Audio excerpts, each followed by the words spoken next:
Hello, salam, shalom, namaste, sasyakal, aloha, hola, ciao, bonjour, and buna. It's so excellent to be with you again today. And I'm really, really happy that we have Laura Desans with us today as our very special guest. Laura is a lifestyle physician. She's a life and weight loss coach. And I'm so excited to learn from you today, Laura, about um, not just about weight loss, because I know you have a really wonderful, unique perspective on this issue. So we're going to be talking about so much more, and I'm so excited to learn from you. Um, and yeah, just welcome. Yeah, thank you so much. Thank you so much for having me here. You're so welcome. So, Yeah, and please tell us more. Tell us more about who you are and what you do, how you got into this work. Mhm. So my name is Laura Desans, and I am a family physician.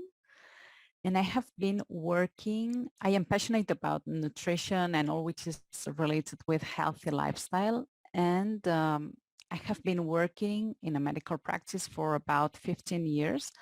And I have seen a lot of patients who were struggling with their weight.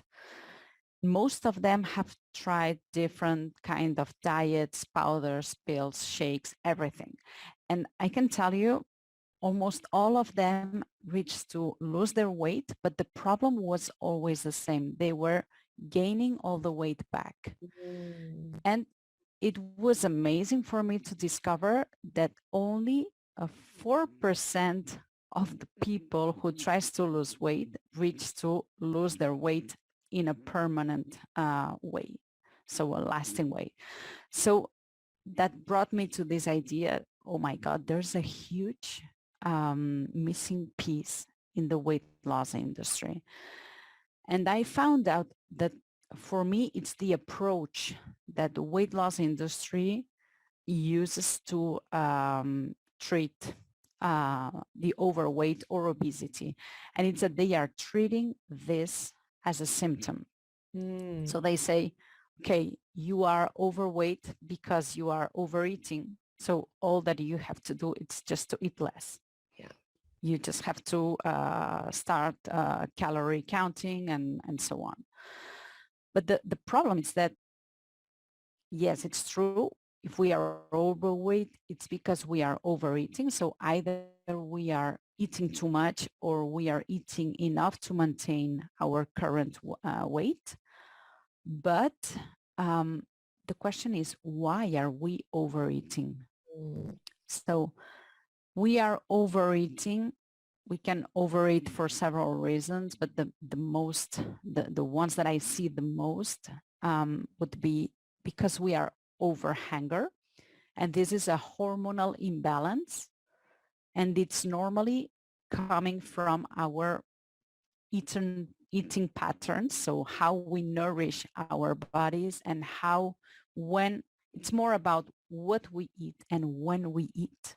mm, Okay, that make us that produces us changes in our hormones that make us feel more hunger than we feel, mm, than we should at least, and we can also feel have more difficulties to feel full. So it's like we are not sensing this fullness sensation. Okay. Then we have, maybe we are overeating because we have over desire for food. mm, So this is again coming from our eating patterns. So what we eat can determine how much desire we have for food. mm, Okay, so it's like our brain give more importance to food than it really does, and it creates this urgency for eating, and it has to happen now, otherwise something terrible can happen, you know. And then the third one is emotional eating. So it's when we are using food to neutralize our emotions, those emotions that we don't want to feel, comfortable and pleasant emotions like fun, stress, angry, anxiety, and so on. but it can be also positive emotions. It can be when we are celebrating something with people, we tend to use food to reinforce this. And Mm, food actually works as it helps us to increase our positive emotion, and it helps us to decrease, to reduce our negative emotions. So, and I think that the main problem is that we are not working from the root cause of the problem. yeah. I always think about this example of somebody who has broken his arm. So it's like weight loss industry, it's treating the symptoms. So it's like treating a broken arm with a painkiller rather than putting a cast or surgery, you know? So really I think that the change that has to happen in this industry, it's start working from the root cause of the problem and say, okay, broken arm, of course, it is painful, but let's treat the cause of the problem. Yes. That is, I um, think that this is very, very important. If yes. you want to succeed, if you want to have a permanent effect. And also another thing that I have found, it's when we are talking about losing weight, it's just like, hey, eat less and that's all. You've got this. But our bodies are much more complex than that, and our minds too. And it has to be a multi-dimensional approach. Yeah. We have to work on our mindset, the way we talk to ourselves, the way we think, okay, as well. We have to learn how to manage our emotions, because even if you have lost 100 pounds, if you are still dealing with your stress using food, Yeah. it's just a matter of time. You're going to gain it back. Yeah. So this is really very important. And then, of course, implementing a healthy lifestyle as well, which means not only eating healthy, but first of all, eating in a way that reduces your hunger and your desire for food. And then start to eat healthy in a sustainable way. Okay. And then not only about eating, because you can also be overweight or obese because you have a sleep less problem, or because you don't manage your stress. And stress itself, without eating itself, can also make you gain weight. And Yeah. of course, exercise, it's also very important. Right. Right. Yeah, thank you for highlighting the complexity of the issue and how important it is for us to sort of understand the deeper root causes of why Mm-hmm. we're overeating. I so agree with you that if you don't address these root causes, you really cannot hope to have a sustainable solution. Mm. Yeah, exactly. Exactly. So, And yeah, go ahead. Go ahead. You were no, saying. it's just that I think also that it's not only about shedding pounds. It's much more than this. It really has to happen a change of identity. You Ah, cannot be the same person weighing 100 pounds less. The mm, way you think, if you want to maintain this, you are going to think differently.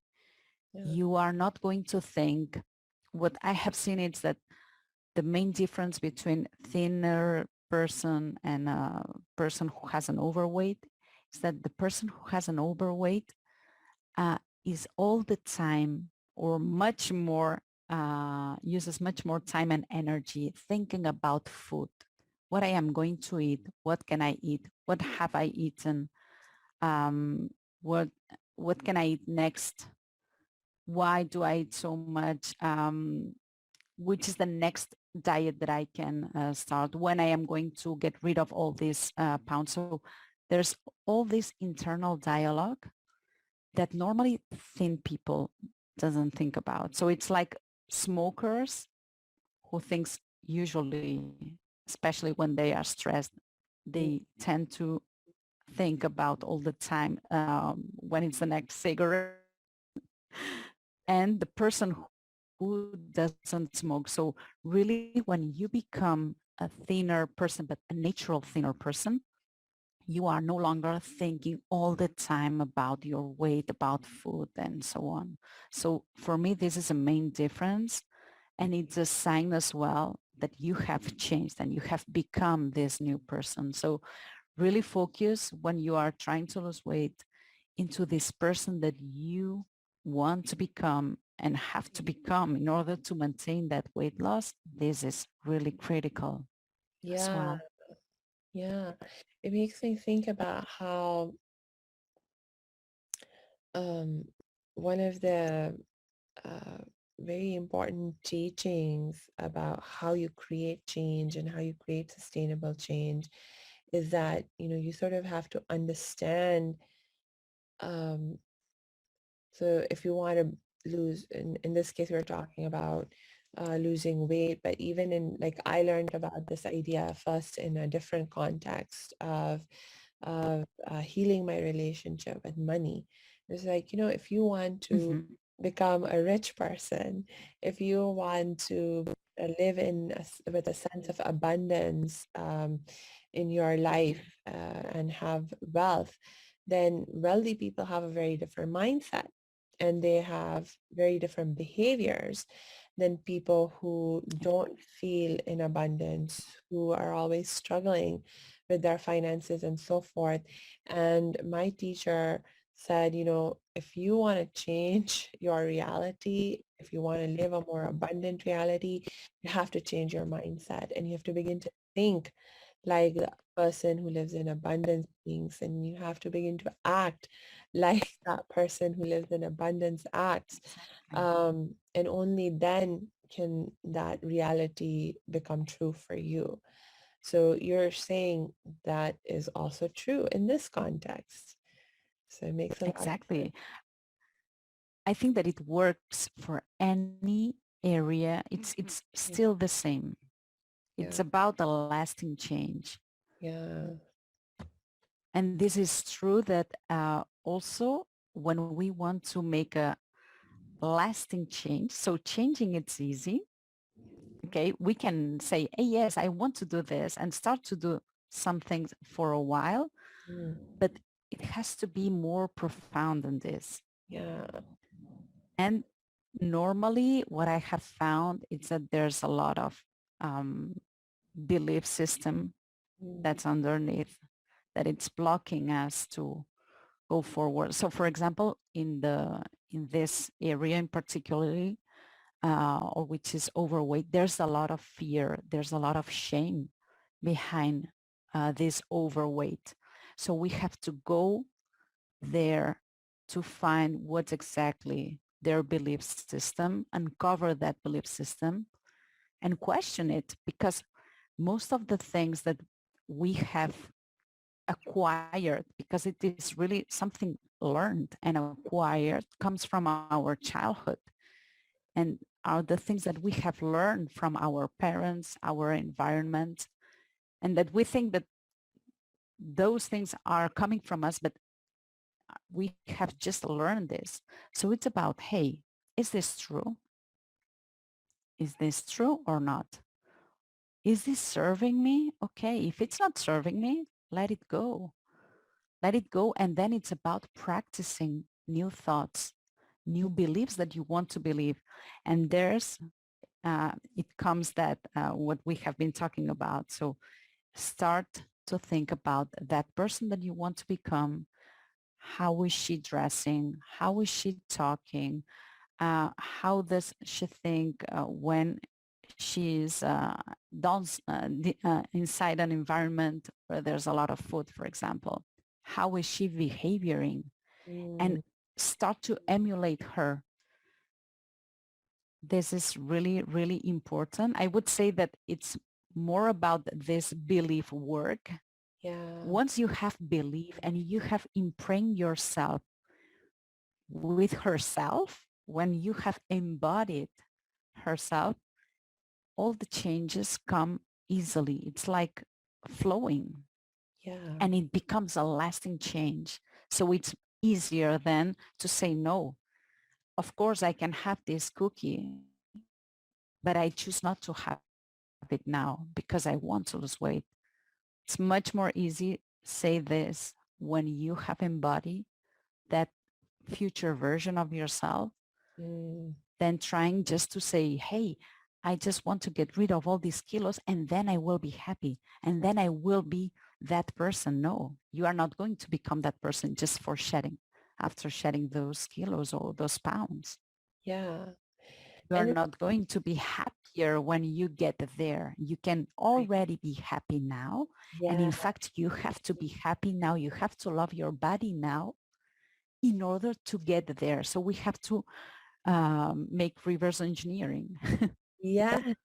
Oh my gosh, I just absolutely love this point that you made because as a happiness expert, this is one of the most critically important lessons that I try to share with all of my people that, happiness is not a destination. It's, Exactly. it's not like somewhere that you have to get to or that you can only get to at a certain point in time. You know, true happiness, it comes from inside of us and you have access to it right now, every moment, Exactly. So it's really to access that happiness.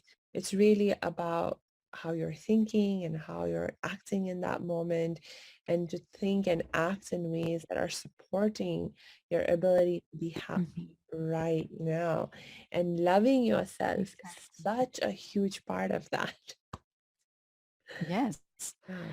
And this is really what I have seen as well, that there's a lot of people trying to get rid of all these kilograms or pounds to love themselves. And I know that it's very shocking for them when I explain them, but you know that you can already love you right now. And it's like, no, this is not possible. So it's about working and especially uncovering this belief system. So we really have to go deep and go to the places where they've never been, in fact, Yeah. just to uncover this. And normally what happens, it's like, oh my God, it's just a sentence that it's no blocking me. And then when you question that, you say, okay, this is not serving me. So, Mm, and it's about also building this ladder. I call it's like a ladder. So you cannot go from I love my body to I hate my body to I love my body. So we mm, have to work, we have to find different beliefs to yeah. believe.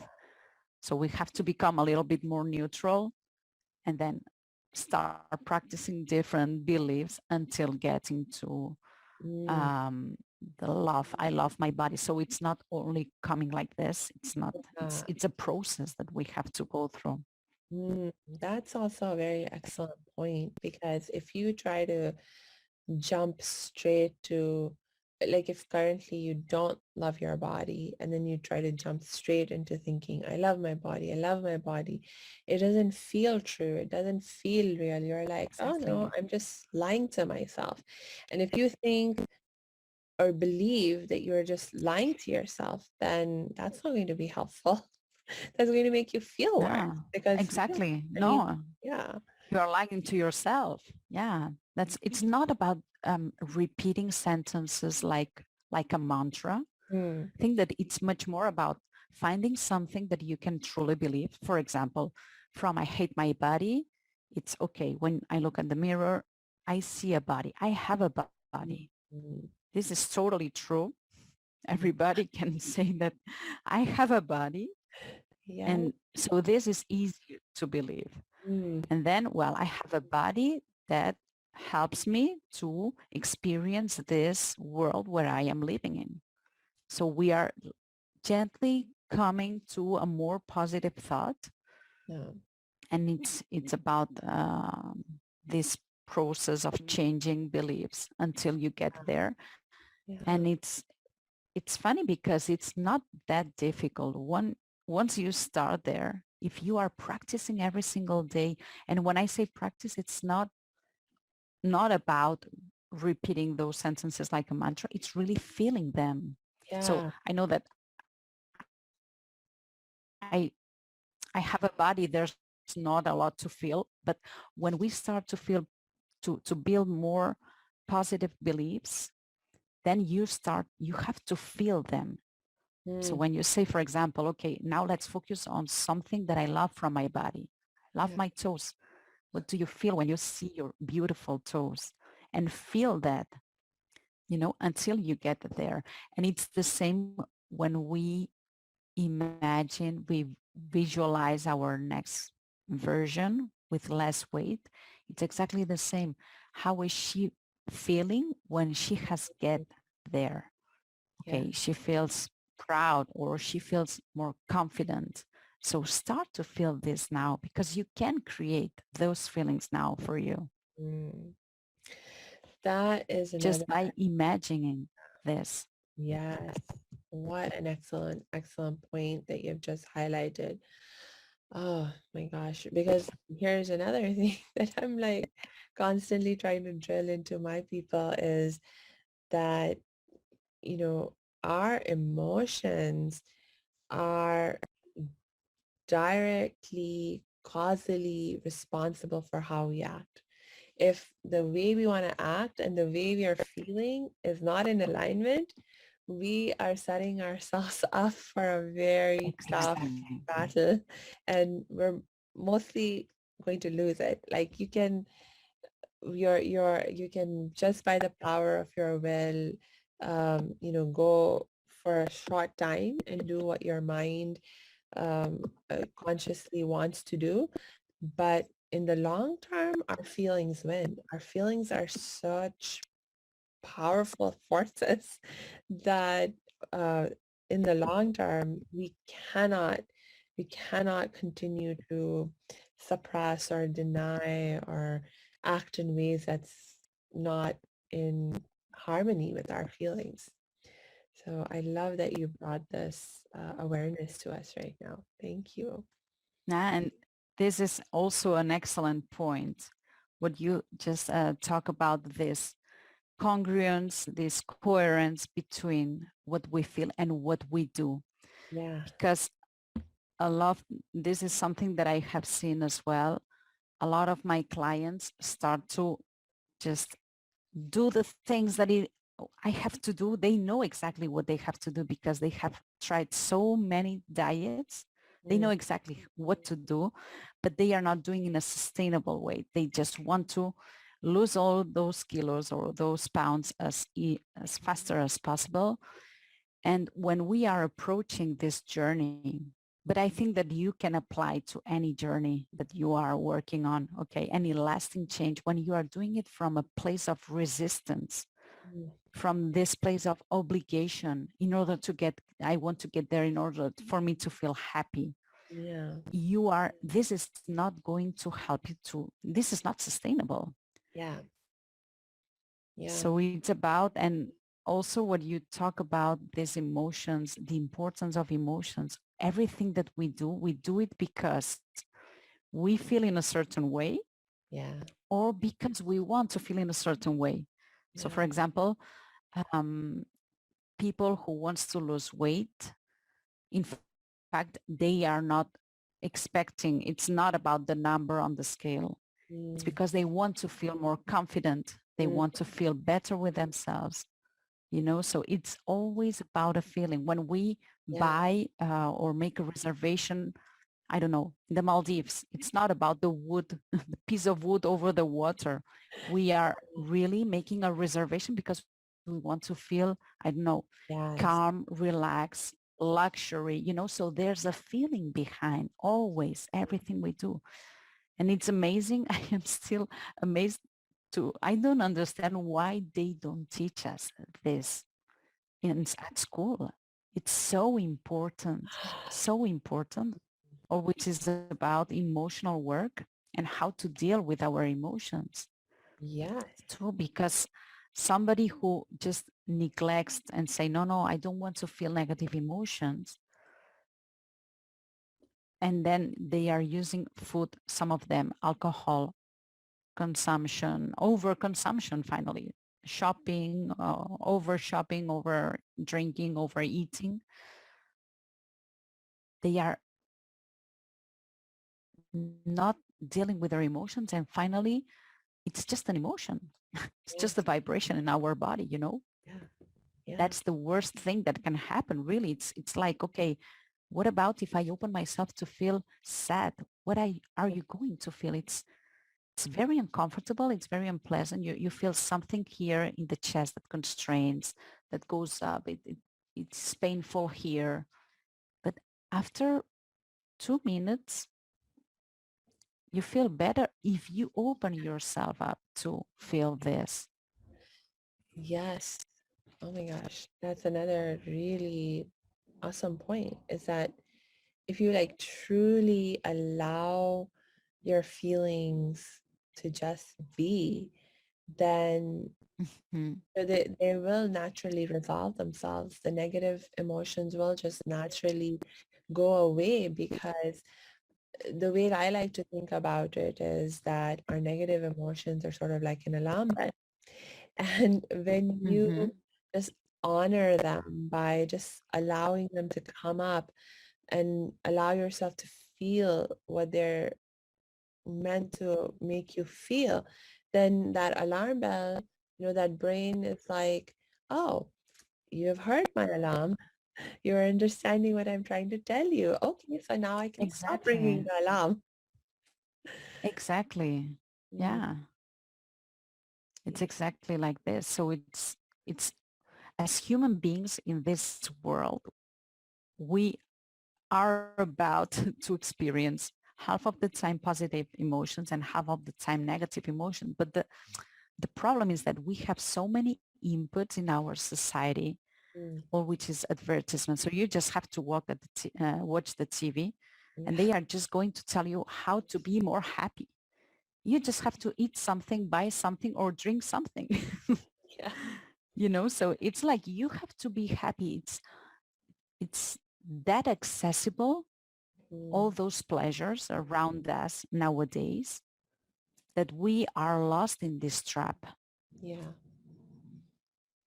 Yeah. And we think that it's not right to feel bad when we feel bad, but it's something that it's totally normal. So we have to normalize what is normal. Mm, yeah. And it's about feeling this. Yeah. And it also makes me think about like, when people are chasing happiness in this way, it's sort of like, again, just treating the surface symptoms. It's like the example you gave of if you have a broken bone and you just try to heal that with painkillers, you're just treating a Mm-hmm. symptom. And so when you're like chasing happiness or thinking that you'll be happy when you've lost more weight or when you have more money or this and that, you are just sort of going after a symptom of what's making you unhappy right now. So yeah, so it seems like we just keep coming back to this idea that you have to go to the root cause and treat Mm-hmm. and Mm-hmm. heal the root cause of why you're Exactly. struggling right now, whether it's with your weight or anything else. Exactly. Exactly. Hmm. So, because we are running a little short on time, um, what can you tell me like about if you like about any particular program that you have that you use to really help people, or if there's any particular tool that you would like to share with our listeners right now, or any tips or strategies that they can use, um, so that, yeah, they can begin the process of helping themselves. To lose weight or Yeah, to lose weight, but also just to live better. And begin to sort of dig deeper Mhm. into doing this work of um, of just leading a better life, because you're not just a weight loss coach, you're a life. Mm-hmm. and weight loss coach, and you're a Exactly. lifestyle physician. So anything that you would like to share with our listeners right now about how they can begin to do something to help Mhm. themselves? I would say at least the most, what I for me was the most transformative change that I have seen when I have done my certification. Something that I had done not for becoming a coach. It was just a gift for myself as a personal development. But for me, it was such a transformative change that I told myself, oh my God, this is something that everybody should know about. So for me, it's just to realize it's very simple, but Mm. that our thoughts create our reality. Oh, So what we are thinking is going to make us feel in a certain way, yeah, always. All our thoughts are going to make us feel in a certain way. And when we feel in a certain way, this is going to drive us to take some actions or inactions, and these are going to have a result. So for me, this has really been a game changer to see that all my power, it's it's me, it's my power, you know? So the power over my life, what I create, this is about all the things that I am thinking. My yeah, thoughts create my feelings, and that's drive me to take the actions, and I am going to get a result from this. So it's about stop blaming what's happening in the world, other people. So all those things are just the circumstances, mm, things that we cannot control. We have no control over COVID. We have no control about what my husband thinks or says or does. I have no control over that. So stop trying to control mm, other things and trying to think to tell to yourself, no, I will be better when he does this, yeah, you know, or I will be better when COVID is over. No, what are you making those things mean? What yeah, are your perception about that reality, what is happening in the world, and then see how this is affecting in your life. And when you discover this, it's amazing. And it's about this journey of taking ownership and responsibility of my own thoughts, my own feelings, my actions, and my results. It's yes, not about that, oh, she has made me sad, or he told me something terrible and I am feeling so bad. No, sorry. He say words and my perception is this. I can always choose to think different. yeah, So we can choose our thoughts, and we are not aware of that. We are choosing thoughts, but unconsciously, and we are not aware of how much damage this is causing in our lives. And we are thinking that it's about others and what's happening in the world, but yeah, we have all control over that. And for me, this has been life-changing. yes. Me too, actually. You're so right. Ah, thank you for sharing that, Laura. Thank you so much for all the You're welcome. time that you have given us today and all the wisdom that you have shared with us today. I really, really appreciate it. And I'm sure our listeners will really benefit from everything that you've shared with them right now. And, to our listeners, we are going to be posting Laura's links in the show notes. So make sure to go ahead right now, click on that link and connect with Laura right now.